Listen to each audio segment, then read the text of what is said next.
Welcome to V3 news లక్ష్యం సమాజహితం. నేను మీ వరలక్ష్మి. ముందుగా హెడ్లైన్స్ చూద్దాం. క్షయ వ్యాధి బాధితులకు మెడికల్ కిట్లు అందజేసిన రాష్ట్ర గవర్నర్ తమిళిసై.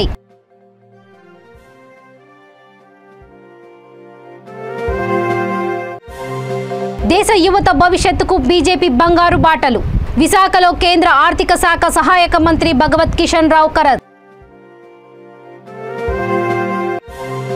దౌలతాబాద్ చేగుంట రోడ్డుకు మహర్దశ. 22 కోట్లతో త్వరలో పనులు షురు.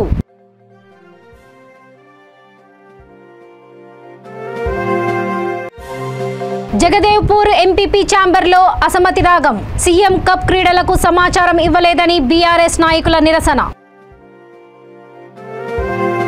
ఇక వివరాల్లోకి వెళ్తే, ఆర్య వైశ్య మహాసభ వాసవి క్లబ్ భద్రాచలం సంయుక్త ఆధ్వర్యంలో 75 మంది క్షయవ్యాధి బాధితులకు 40,000 రూపాయల విలువ గల మెడికల్ కిట్లను రాష్ట్ర గవర్నర్ తమిళిసై సౌందరరాజన్ అందజేశారు. ఈ కార్యక్రమంలో వాసవి క్లబ్ అధ్యక్ష కార్యదర్శి కోశాధికారి రేపక శ్రీనివాస్, నాల్ల సాయిచంద్, శ్రీరామ్, సునీల్, భద్రాద్రి కొత్తగూడెం జిల్లా ఆర్యవైశ్య మహాసభ అధ్యక్షులు చారుగుల శ్రీనివాస్, కార్యదర్శి Pallerla Chandrasekhar, Kantharao, chamber of commerce secretary Kambampati Suresh Kumar, Udatha Nagesh Kumar, Vanama Suresh, Mylavarapu Basavaiah, కటకం బాలకృష్ణ, పలువురు ఆర్యవైశ్య ప్రముఖులు పాల్గొన్నారు.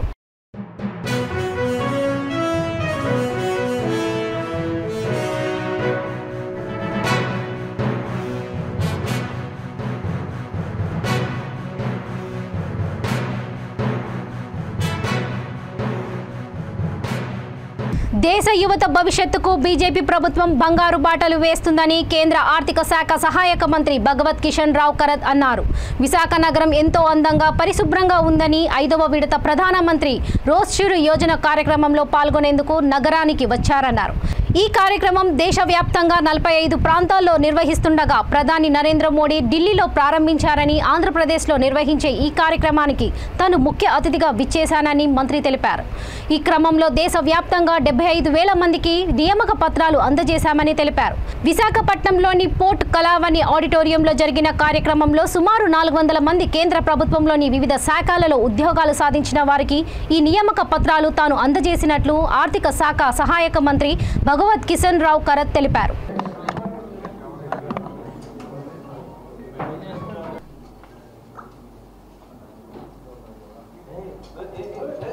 Agricultural Minister, then Chief Secretary Mr. Rawat and all bank officials were there. We have taken a review of the different schemes of the central government like Pradhan Mantri Jan Dhan Yojana, Pradhan Mantri Swanidhi Yojana, Pradhan Mantri Suraksha Bima Yojana, Pradhan Mantri Atal Pension Yojana, Prime Minister Awas Yojana, and different schemes we have taken review. At the same time, I have instructed to all banks to go in the rural area and to take different camps for the financial literacy. We want our Indian citizens should know about the finance. In financial literacy, our interest to start with is digital transactions. So, with the help of NABARD, the camps will be organized all over the rural part of the in particular villages. Today I am really happy to see Visakhapatnam town. It is a very clean and good city. That is my first observation. The purpose of coming to Visakhapatnam is to attend a Rozgar Mela. Honorable Prime Minister Narendra Modi ji has inaugurated today 5th Mela of Rozgar at Delhi, and with the help of electronic media he has inaugurated and he has addressed to the all peoples of the country. but at 45 sites, different ministers were there, and the reason for coming to different 45 sites was to distribute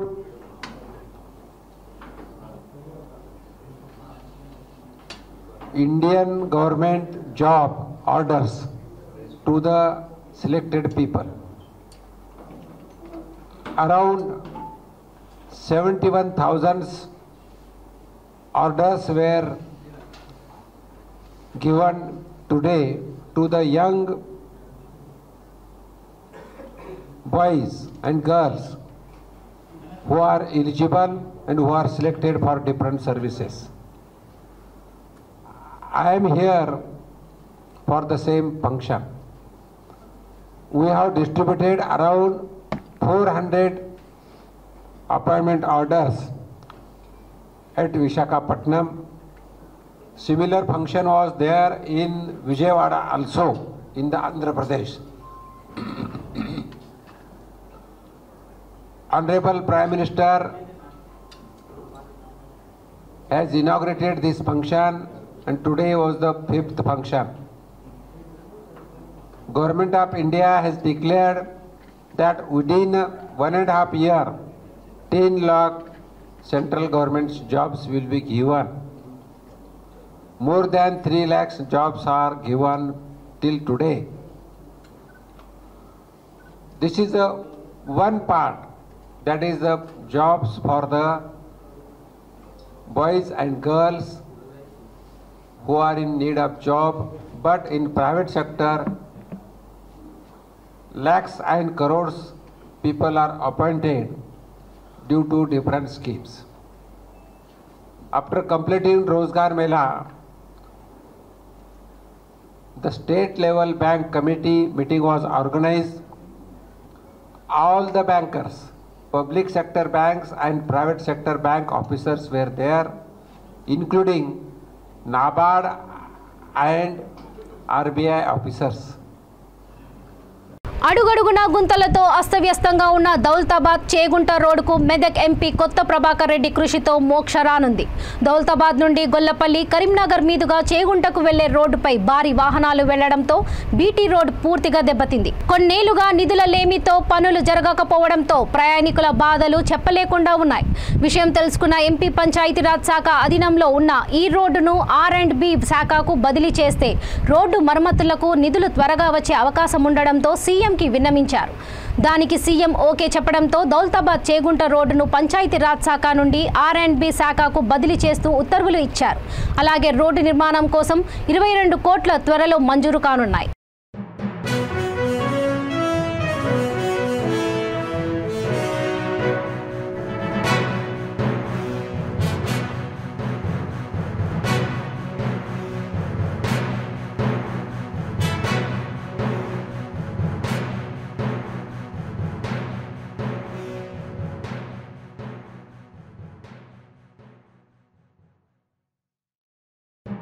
Siddipet జిల్లా జగదేవ్పూర్ మండలంలోని మండల ప్రజా పరిషత్ కార్యాలయంలో MPP ఛాంబర్లో BRS మండల అధ్యక్షుడు ఎంపీపీపై పార్టీలో అసమ్మతి రాగం వినిపిస్తుంది. పార్టీకి సంబంధించిన ముఖ్య కార్యకర్తలకు సమాచారం అందడం లేదని బీఆర్ఎస్ నాయకులు తమ నిరసనను తెలిపారు. ఎంతో ప్రతిష్టాత్మకంగా రాష్ట్ర ప్రభుత్వం చేపట్టిన సీఎం కప్ క్రీడలు కనీస సమాచారం లేకుండా మండల నాయకుడు ప్రారంభించడంపై వారు అసహనం వ్యక్తం చేశారు. కొందరి నేతలు స్వార్థపూరిత రాజకీయాల తీరు పట్ల పార్టీకి నష్ట చేకూరే అవకాశాలు ఉన్నందువల్ల తమ తీరు మార్చుకోవాలని కార్యకర్తలు నాయకులు హెచ్చరించారు. కార్యకర్తలే పార్టీకి పట్టుగొమ్మలని ఒకవైపు చెబుతూనే మరోవైపు కార్యకర్తలను పట్టించుకోకపోవడంపై తీవ్ర విమర్శలు ఎదుర్కోవాల్సిన పరిస్థితి పార్టీకి ఎదురైంది.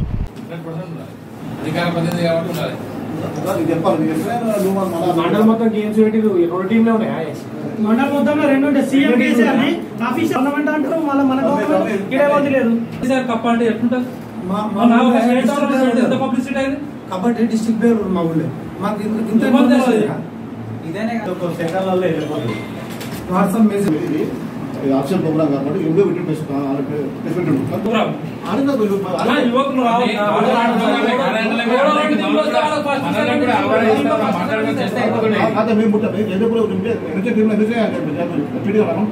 జగిత్యాల జిల్లా కోరుట్ల నియోజకవర్గం మల్లాపూర్ మండలం రాఘవపేట గ్రామ శివార్లో ఎదురెదురుగా వస్తున్న 2 ద్విచక్ర వాహనాలు ఢీకొని మెట్పల్లి పట్టణానికి చెందిన అత్తర్ అనే యువకుడు అక్కడికక్కడే మృతి చెందాడు. మరొకరికి తీవ్ర గాయాలయ్యాయి. మల్లాపూర్ పోలీసులు సంఘటన స్థలానికి చేరుకొని క్షతగాత్రులను మెట్పల్లి ప్రభుత్వ ఆసుపత్రికి తరలించారు.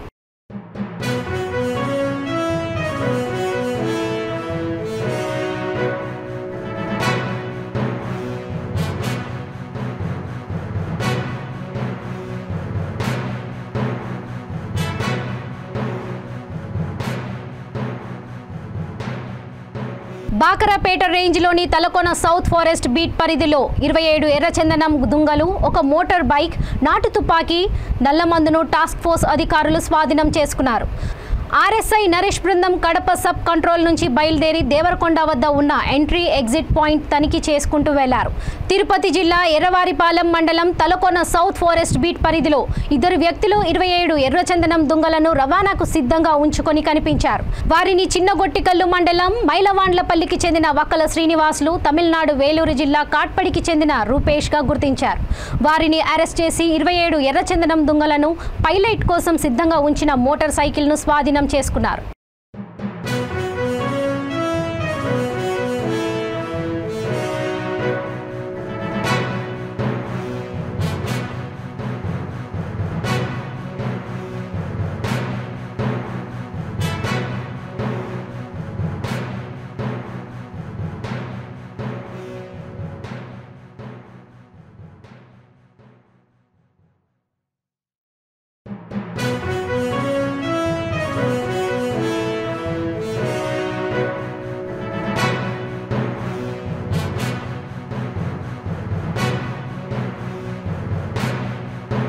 నంద్యాల మ్యాగ్నా ఎంఆర్ఐ సెంటర్లో నారా లోకేష్ కుడి భుజానికి ఎంఆర్ఐ స్కానింగ్ చేశారు.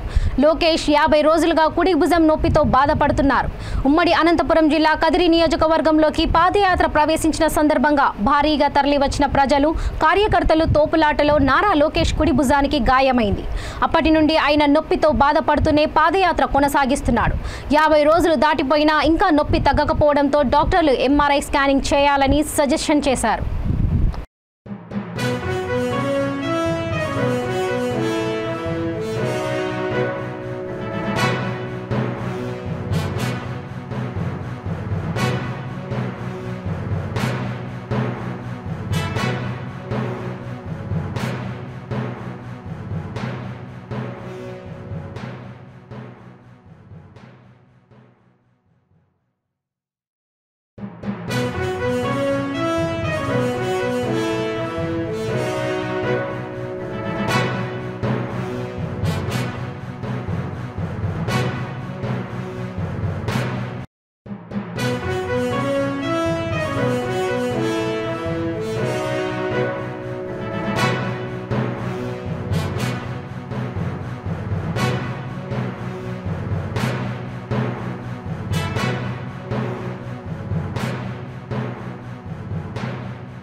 మ్యారిటైమ్ ఆధారిత సంపదను పెంచడం, పోర్టులకు సంబంధించిన వసతులను పెంపొందించడంలో ఆంధ్రప్రదేశ్ మిగతా రాష్ట్రాల కన్నా ఎంతో ముందుందని రాష్ట్ర పరిశ్రమల శాఖ ప్రధాన కార్యదర్శి కరికాల వలవన్ తెలిపారు.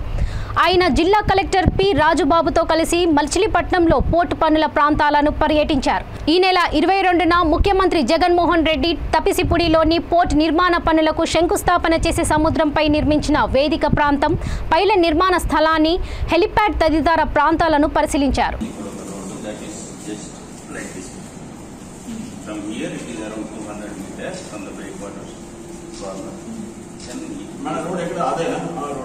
మనం వచ్చిన రోడ్ సార్, వచ్చిన రోజు మనం దిగి పోయినాం కదా, ఈ స్పాట్కి వెళ్ళాం. ఇది సార్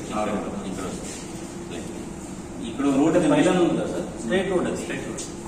ఇక్కడ పైలాన్ ఉన్నాం కదా, పిన్నింగ్ పైలాన్. ఇది ఇక్కడ పూజ స్ట్రైట్ రోడే కదా సార్? స్ట్రైట్. సో ఇట్లా మన ముందు వచ్చిన రోడ్ అట్లా అడ్మినిస్ట్రేటివ్ బ్లాక్ అది సార్, కార్నర్ లో ఆపరేషన్ ఫౌండేషన్ జరిగింది. ఇప్పుడు వర్క్ చాలా వేగంగా జరుగుతున్నది. మోర్ దెన్ 50% వర్క్ కంప్లీట్ అయింది.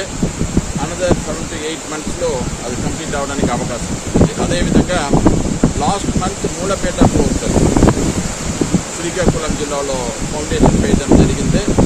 అది వర్క్ కూడా వేగంగా జరుగుతున్నది. అదేవిధంగా మచిలీపట్నం ఒక పోర్ట్ సిటీగా డెవలప్ అవడానికి అవకాశం ఉంటుంది ఈ పోర్ట్ ద్వారా. ఈ పోర్ట్ వస్తే లాట్ ఆఫ్ ల్యాండ్ బ్యాంక్స్ ఉన్నాయి, మెనీ ఇండస్ట్రీస్ రావడానికి అవకాశం ఉంటుంది, especially petrochemical industries. So Machilipatnam అదే మన ఆనరబుల్ సీఎం కూడా ఉద్దేశం కూడా. ఆయన డ్రీమ్ ఏమిటంటే మనకు లాంగ్ కోస్ట్ లైన్, ఈ లాంగ్ కోస్ట్ లైన్ మనం యూజ్ చేసుకోవాలి. ఈ లాంగ్ కోస్ట్ లైన్ మనం లీవరేజ్ చేసుకొని లాట్ ఆఫ్ ఇండస్ట్రియల్ డెవలప్మెంట్ తీసుకురావాలి. ఆ ఉద్దేశంతో మన 4 న్యూ పోర్ట్స్, 3 పోర్ట్స్ మన స్టేట్ గవర్నమెంట్ ద్వారా, ఒక పోర్ట్ కన్స్ట్రక్షన్ ద్వారా మనం డెవలప్ చేస్తున్నాము. ఆల్రెడీ మనకు 6 పోర్ట్స్ ఉన్నది. సో 10 పోర్ట్స్ ఇక్కడ మన సీ పోర్ట్స్ ఉంటుంది. 1000 kilometers length కోస్ట్ లైన్. ఇంకా మనం we are developing 9 fishing harbours and many fish landing centres. So fishing harbours అన్ని కూడా మినీ పోర్ట్స్ మనం డెవలప్ చేస్తున్నాము. ఇక్కడ కోస్టల్ బర్త్ ఉంటుంది, క్రూజ్ టెర్మినల్ ఉంటుంది, సో ఆల్ అదర్ ఇన్ఫ్రాస్ట్రక్చర్ ఉంటుంది. సో అది మినీ పోర్ట్గా మనకు వస్తుంటుంది.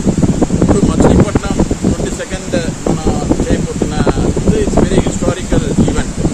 ఎందుకంటే మచిలీపట్నం పోర్ట్ రావాలంటే ఎన్నో రోజులు వీళ్ళు ఇప్పుడున్న ప్రజలు ఎదురు చూస్తున్నారు. ఇప్పుడు మచిలీపట్నం పోర్ట్ వచ్చిన తర్వాత, ఫౌండేషన్ అయిన తర్వాత వెంటనే పని మొదలు పెడతాము. ఎందుకంటే ఇప్పుడు మన గవర్నమెంట్లో మన ఆనరబుల్ సీఎం గారు ఇప్పుడు కూడా ఒక ఉద్దేశంగా పనిచేస్తారు. ఫైనాన్షియల్ క్లోజర్ అయిన తర్వాత కాంట్రాక్ట్ అవార్డు అయ్యి ఫైనాన్షియల్ క్లోజర్ అయిన తర్వాత మనం ఫౌండేషన్ పెడతాము. ఫౌండేషన్ పెట్టిన ఆ రోజు నుండి పని స్టార్ట్ అవుతుంది. మీరు చూస్తారు మచిలీపట్నంలో ఆల్రెడీ పని కూడా కొన్ని ప్రిపరేటరీ వర్క్స్ అని ఇక్కడ స్టార్ట్ అయింది. యాక్చువల్ వర్క్ మనకు ఆ రోజు నుండి స్టార్ట్ అవుతుంది. సో ఒక 24 months ఆర్ మేబీ 30 monthsలో will be able to complete this. అదే మన ఉద్దేశం. ఇది వెరీ డిఫికల్ట్ పోర్ట్. ఇంత పోర్ట్ భూమి పూజ చేస్తారు. సో ఒక హిస్టారికల్ ఈవెంట్ రేపు 22వ తారీఖు జరగబోతుంది. సో ఎంతో కాలం నుంచి కృష్ణా డిస్టిక్లో ఉన్నటువంటి ప్రజలు, మరి ముఖ్యంగా మచిలీపట్నం వాసులందరూ కూడా ఎదురు చూస్తున్నటువంటి ఈ పోర్టుకి భూమి పూజ పనులు 22వ తారీఖున ప్రారంభమవుతాయి. సో దానికి సంబంధించినటువంటి ఏర్పాట్లన్నీ కూడా మనం పూర్తి చేయడం జరిగింది. సో ఏ రోజైతే భూమి పూజ జరుగుతుందో ఆ రోజు నుంచే మనకి ఈ వర్క్స్ అన్ని కూడా స్టార్ట్ చేయడానికి అన్ని ఏర్పాట్లు కూడా చేసుకోవడం జరిగింది. సో ఇదొక గొప్ప అవకాశం మచిలీపట్నం వాసులకి అండ్ ఆల్సో కృష్ణా డిస్ట్రిక్ట్కి. దీని ద్వారా చాలా వరకు ఎకనామిక్ యాక్టివిటీ వస్తుంది, చాలా ఎంప్లాయ్మెంట్ వస్తుంది, చాలా ఎకనామికల్ గ్రోత్ ఉంటుంది. సో ఇది చాలా ఇంపార్టెంట్ పోర్ట్ కాబట్టి సో అందరూ కూడా ఆ రోజు కోసం ఎదురు చూస్తున్నారు. కృష్ణా జిల్లా ప్రజలందరూ కూడా 22వ తారీఖున సీఎం గారు భూమి పూజ కోసం ఎదురు చూస్తున్నారు. సో అది అయిన తర్వాత వారు ఈ యొక్క పోర్టుని ఉద్దేశించి ఒక మీటింగ్ కూడా జరగబోతుంది, టౌన్లో జరగబోతుంది. దానికి సంబంధించి జిల్లా యంత్రాంగం అంతా. మంచిర్యాల జిల్లా లక్సెటిపేటలోని state bank of India Utkoor బ్రాంచ్లో తెల్లవారుజామున 2 గంటలకు విద్యుత్ షాక్ సర్క్యూట్తో అగ్ని ప్రమాదం చోటు చేసుకుంది. ఈ సంఘటనలో రికార్డ్ రూమ్ ఈ సంఘటనలో రికార్డ్ రూమ్ దగ్ధం కాగా ఫైర్ సిబ్బంది మంటలను ఆర్పివేశారు.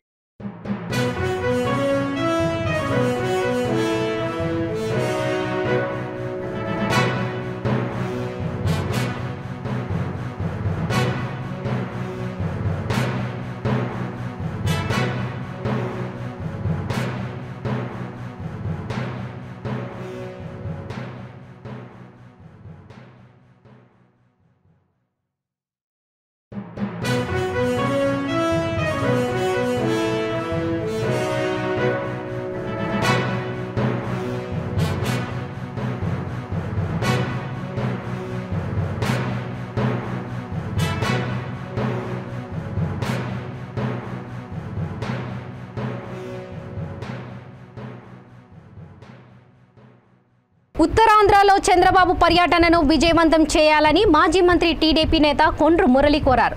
రాష్ట్రంలో ఇష్టారీతిన వైసీపీ పాలన నడుస్తుందని, ఆయన యువతకు ఉపాధి లేక అనేక విధాలుగా ఇబ్బందులను గురవుతున్నారని ఆందోళన వ్యక్తం చేశారు. ప్రభుత్వ తీరు కారణంగా ఏపీలోని పెట్టుబడులు పెట్టేందుకు ముందుకు రావడం లేదని కొండ్రు మురళి ఆరోపించారు. అందరికీ నమస్కారం అండి. రేపు తెలుగుదేశం పార్టీ జాతీయ అధ్యక్షులు మా నాయకులు చంద్రబాబు నాయుడు గారు ఉత్తరాంధ్ర పర్యటన, ముఖ్యంగా ఈ రాష్ట్రానికి పట్టిన గతి ఇదేం కర్మ అనే ప్రోగ్రాంకి ఉత్తరాంధ్ర రావడం జరుగుతుంది. అందులో భాగంగా మరి గాజువాక ఇన్ఛార్జ్ గారు అలాగే పెద్దలందరూ కూడా రేపు మొబిలైజేషను అలాగే ఒక 5,000 మంది వరకు కూడా గాజువాక నుంచి రావడానికి సిద్ధంగా ఉన్నారు. ఆ విషయాలు మాట్లాడుతూ అదేవిధంగా ఈరోజు ఈ రాష్ట్రంలో ఏ విధంగా మరి యూత్ ఇబ్బంది పడుతున్నారు, మహిళలు ఇబ్బంది పడుతున్నారు, అలాగే నిరుద్యోగులు ఇబ్బంది పడుతున్నారు, రైతులు, కార్మికులు, రాష్ట్రంలో ఉన్న అన్ని వర్గాలు కూడా మరి అలాగే పిల్లలు, చదువుకున్న విద్యార్థులు ఏ విధంగా ఇబ్బంది పడుతున్నారు అనేది ఇప్పటికే రాష్ట్రంలో చాలా జిల్లాల్లో మరి పర్యటించి చెప్పడం జరిగింది. ప్రజల్లో కూడా మరి తెలుగుదేశం పార్టీ తరఫున చాలా విశేష ఆదరణ ఈరోజు ప్రజల్లో వస్తుంది. మనం చూసుకుంటే ఈరోజు అన్ని స్కీములు కూడా ఎస్సీ, ఎస్టీ, బీసీ సంబంధించిన స్కీములన్నీ కూడా జగన్మోహన్ రెడ్డి ఎత్తివేయడం జరిగింది. జగన్మోహన్ రెడ్డి పరిపాలన అధ్వానమైన పరిపాలన, ఒక దుర్మార్గుడు అనడానికి అని లేకపోతే సైకో అనడానికి ఎన్నో ఉదాహరణలు ఉన్నాయి. ఈరోజు మనం చూస్తే ఈ రాష్ట్రంలో నిరుద్యోగ సమస్య బీహార్ కన్నా వెనకబడిపోయాం. ఒక్క పరిశ్రమ రాలా, ఉన్న పెట్టుబడిదారులందరినీ కూడా పంపించి వేయడం జరిగింది, భయపెట్టడం జరిగింది, వారిని వాటాలు అడుగుతుండడం జరుగుతుంది. ఈరోజు చూస్తే ఎవరు ప్రభుత్వానికి ఎగ్రిస్ట్గా మాట్లాడితే వారి మీద మరి ఎన్ని కేసులు పెట్టారో ప్రతి వారికి ఈరోజు ఎరుక, ప్రతి వాళ్ళు కూడా ఆలోచిస్తున్నారు. ఈరోజు ఈ రాష్ట్ర ప్రభుత్వం, ఏ రాష్ట్ర ప్రభుత్వంలో జరిగిన అన్యాయాలు మరి దళితులకు కానీ, గిరిజనులకు కానీ, బీసీలకు కానీ జరుగుతున్నాయి. ఈరోజు రైతులు చూసుకుంటే గొల్లు పెడుతున్నారు. ఈరోజు దాన్ని ఎప్పటివరకు కూడా కొనే పరిస్థితి లేదు. 70 సంవత్సరాల్లో ఏ రోజు కూడా ఏ ప్రభుత్వం కూడా ఇంత దిగజారుతనంగా మరి రైతులను ఇబ్బంది పెట్టడం, రైతుల్ని ఇష్టానుసారంగా మాట్లాడడం, ఎర్రిపప్ప అనడం, మంత్రులు బూతులు మాట్లాడడం, అసలు జగన్మోహన్ రెడ్డికి ప్రజాస్వామ్యం మీద ఎక్కడ ఇసంతైనా గౌరవం లేదు. ప్రజాస్వామ్యం గౌరవం లేదు కదా, ప్రజాస్వామ్యబద్ధంగా పరిపాలించడంలా, ఆయన ఏదో సొంత జాగీర్లాగా. మరి ఈరోజు నిన్నగాక మొన్న కూడా మరి మా నాయకుడు చంద్రబాబు నాయుడు గారి మీద మరి ఇష్టానుసారంగా సిఐడిని పంపించి కేసులు పెట్టడం, ఇవన్నీ కూడా ప్రజలు గమనిస్తున్నారు. అన్నిటికన్నా ముఖ్యం ఈ రాష్ట్రంలో మరి చదువుకున్న విద్యార్థులకి ఫీజు రింబర్స్మెంట్ లేదు. మనకు తెలుసు వచ్చిన 4 సంవత్సరాల్లో ఒక్క పరిశ్రమ రాలా, ఒక్క ఐటీ పరిశ్రమ రాలేదు. అలాగే ఉన్న పరిశ్రమలన్నీ కూడా ఇక్కడి నుంచి పక్క రాష్ట్రానికి వెళ్ళే పరిస్థితి. 2 లక్షల కోట్ల రూపాయలు ఈ రాష్ట్రం నుంచి హైదరాబాదు పెట్టుబడులన్నీ తరలి వెళ్ళాయి. ఇవన్నీ కూడా ఈ రాష్ట్ర ప్రభుత్వం యొక్క మరి ఆయనకి ఏ విధంగా కూడా అసలు ఒక యాక్టివిటీ చేయడం కానీ, లేకపోతే ఏ విధంగా ఈ రాష్ట్రాన్ని ముందుకు తీసుకెళ్ళాలి అనే ఒక విజన్ లేని నాయకుడిని ఈరోజు ఒక అవకాశం ఇవ్వడం వల్ల మొత్తం అందరం కూడా వెనకబడిపోయాం. అందుకోసం ఇవన్నీ కూడా ప్రజలు ఇప్పుడు గమనిస్తున్నారు. కాబట్టి మరి నిన్నగాక మొన్న జరిగిన గ్రాడ్యుయేట్ ఎలక్షన్లో చదువుకున్న వాళ్ళందరూ కూడా ఈరోజు చెప్పుదెబ్బ కొట్టినట్టు వైసీపీ ప్రభుత్వానికి బుద్ధి చెప్పారు. అలాగే అన్ని విధాల ప్రతి విషయంలో కూడా డబ్బులు వేస్తున్నాం, ఏదో మేము డబ్బులు ఇచ్చేస్తున్నాం, మీరు ఓట్లు వేయండి అనే పరిస్థితుల్లో జగన్మోహన్ రెడ్డి కానీ జగన్మోహన్ రెడ్డి ప్రభుత్వం ఉంది. ఖచ్చితంగా ప్రజలందరూ కూడా ఈరోజు ఏదైతే ఈ రాష్ట్రానికి అన్ని విధాల ముందుకు తీసుకెళ్లారో చంద్రబాబు నాయుడు గారు ఇప్పుడు గమనిస్తున్నారు. ఈ రాష్ట్రం మరి ఆయనకున్న విజన్ ద్వారానే మరి గత 5 సంవత్సరాల్లో ఎన్ని లక్షల కోట్లు పెట్టుబడి వచ్చాయి, ఈ రాష్ట్రంలో ఎన్ని పరిశ్రమలు వచ్చాయి, 5 లక్షల మందికి ఉద్యోగాలు వచ్చాయి, ఇవన్నీ కూడా ఇప్పుడు గమనించారు. వీటినన్నిటి కూడా ప్రజల్లో తీసుకెళ్తాం. అన్నిటికన్నా ముఖ్యం ధరలు ఎందుకు పెరుగుతున్నాయంటే పక్క రాష్ట్రంలో ఈరోజు డీజిల్ కానీ పెట్రోల్ మనకన్నా 10 నుంచి 15 రూపాయలు ఈరోజు ఎక్కువ ఉన్నాయి. తద్వారానే అన్ని నిత్యావసర వస్తువులు పెరిగాయి. అందుకోసం ఇవన్నీ కూడా ప్రజల్లో తీసుకెళ్ళి ప్రజల్లో చర్చించే విధంగా మా నాయకులు మేమందరం కూడా సన్నద్ధం అవుతున్నాం. అలాగే గాజువాక నుంచి మరి శ్రీను గారు చాలా ఎక్కువ ప్రోగ్రామ్స్ చేసి ప్రజల్లో ఇప్పటికే వెళ్ళడం జరిగింది. రేపు మా నాయకుడు వచ్చే ప్రోగ్రాంలో 5,000 మందిని మరి గ్యాదర్ చేయడం కోసం మరి ఈ మీటింగ్ పెట్టడం జరిగిందని సందర్భంగా తెలియజేస్తున్నాం.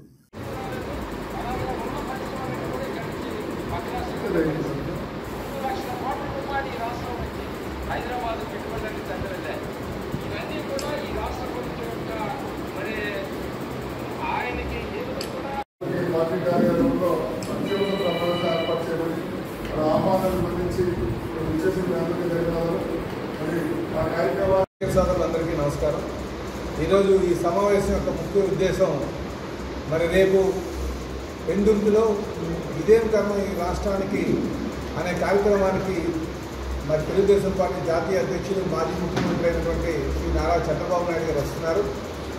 ఆ సభకి పెందుర్తిలో జరుగుతున్నప్పటికీ కూడా పెందుర్తి నియోజకవర్గానికి పక్కనే గాజువాక నియోజకవర్గం ఉంది కనుక అక్కడి నుంచి కూడా జనాన్ని అయితే ముఖ్యంగా జనం అంటే మా కార్యకర్తలందరూ కూడా తల్లి రావాలి, ఆ జన సమీకరణ చేయాలి అని చెప్పేసి మరి మాకు పార్టీ ఆదేశాలు ఇవ్వడం జరిగింది. ఆ విషయంలో పరిశీలకులుగా మరి మాజీ మంత్రివర్యులు పెద్దలు గవర్నీయులు తొండ్రిమురళి గారు పరిశీలకులుగా రావడం జరిగింది. సో ఆ సందర్భంగా ఈరోజు ఇక్కడ ఈ ప్రెస్ మీట్ పెట్టడం జరిగిందని చెప్పి తెలియజేస్తున్నాను. మరి మీ ద్వారా నేను మా కార్యకర్తలు నాయకులందరికీ కూడా తెలియజేస్తున్నాను. అభిమానులకు, తెలుగుదేశం పార్టీ అభిమానులకు కూడా రేపు 4 గంటలకి పెందుర్తిలో జరుగుతున్నటువంటి ఇదేం కర్మ ఈ రాష్ట్రానికి రాష్ట్ర మాజీ ముఖ్యమంత్రి వర్యులు తెలుగుదేశం పార్టీ జాతీయ అధ్యక్షులు వస్తారు కనుక ఆ కార్యక్రమంలో దిగ్విజయం చేయమని దాంట్లో ప్రతి ఒక్కరు కూడా పాల్గొనాలని చెప్పేసి మీ ద్వారా వినిపిస్తున్నాను.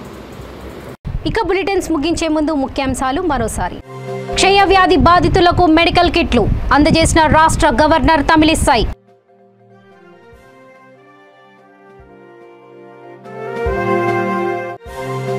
దేశ యువత భవిష్యత్తుకు బీజేపీ బంగారు బాటలు. విశాఖలో కేంద్ర ఆర్థిక శాఖ సహాయక మంత్రి భగవత్ కిషన్ రావు కరత్. దౌలతాబాద్ చేగుంట రోడ్డుకు మహర్దశ 22 కోట్లతో త్వరలో పనులు షురు.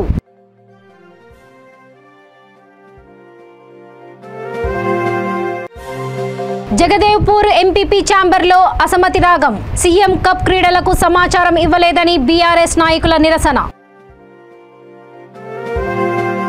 చూస్తూనే ఉండండి V3 న్యూస్, లక్ష్యం సమాజహితం. నమస్తే.